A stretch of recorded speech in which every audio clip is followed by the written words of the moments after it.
So our acclimatization has been to walk through an old truck park over the border post. We've just come from sea level to 4,000 meters at the border of Chile and Peru, Bolivia, and I feel so weird. Oh, look at her eyes. Oh, gosh. Look at my eyes. Ah, I don't feel sick, I just feel drugged by a lack of oxygen. Let's get her back on the bus.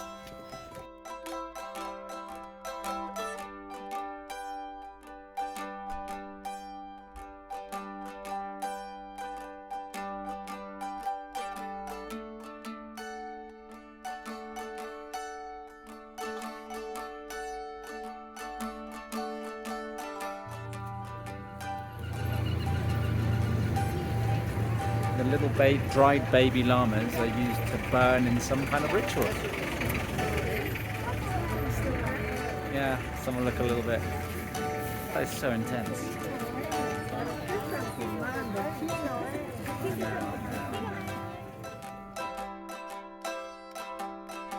We're going on an adventure. Where are we going?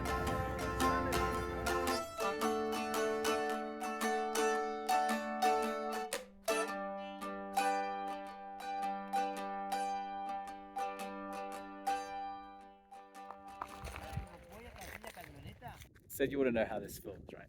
Yeah. Yeah, okay. So this massive and crazy landscape we're in right now forms from water in the surrounding mountains, rainwater falling on those mountains and collecting the minerals from that, which are quite salt rich, and coming and flooding this area. So this is a massive flat area and it floods, and because of the general climate here, it's super sunny, and it's quite shallow, and so it evaporates, leaving the remaining salt, and it has continued to do that over thousands and thousands and thousands of years. So below us is like hundreds and hundreds of meters of salt, but they mine this salt, but just skim off the top stuff, so skim off the fresh stuff and make normal salt. But actually, deep down, there's also lithium, which is a sort of product of this sort of like gathering salty environment. So just literally over by those crazy mountains over there, the Chinese companies, there's a couple of Chinese companies, are mining the lithium over there to take it back to make batteries to go on your phone and my phone and your car and your new electric car. Hong Hong.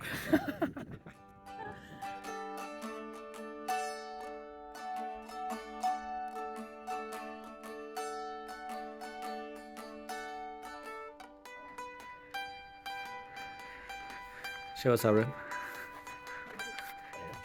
This is a hotel. Wow, it's made of salt. These are salt blocks, and on the floor,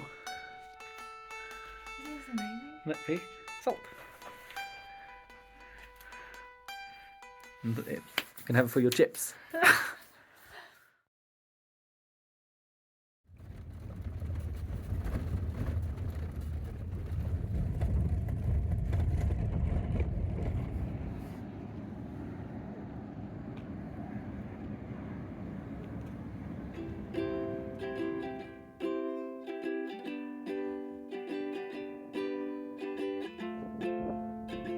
Cool, Happy. So there are two types of igneous rock, which means rock that's formed from like cooling magma or lava, right? There's basic rock, like basic lava, and felsic lava. Basic lava is the stuff you see in Hawaii, in the Canary Islands, stuff that's really dark and it's really like unadulterated lava. It's rock that's come straight from like the center of the earth, with all those rich minerals, like full of garnets and all sorts of other stuff. It's just lovely and runny and yummy. But you've also got felsic igneous rock, which comes from when that magma, that lava, gets sort of contaminated with lots of silicates and other rock from the crust of the earth.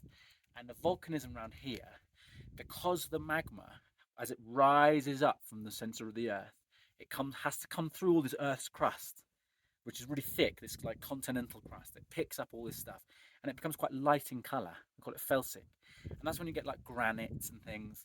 But that's why you look at this stuff and it's really light in colour. It's got some lovely, lovely crystals formed in it as well. But what is very cool is what's under my feet, which is as the magma rises through the crust, what will happen is you got this big plume and it's rubbing against the surrounding rock. And what it does, it picks up like fragments of the surrounding rock. So as it comes up and ends up cooling on the surface of the earth, it'll cool with bits in it, and they're called inclusions.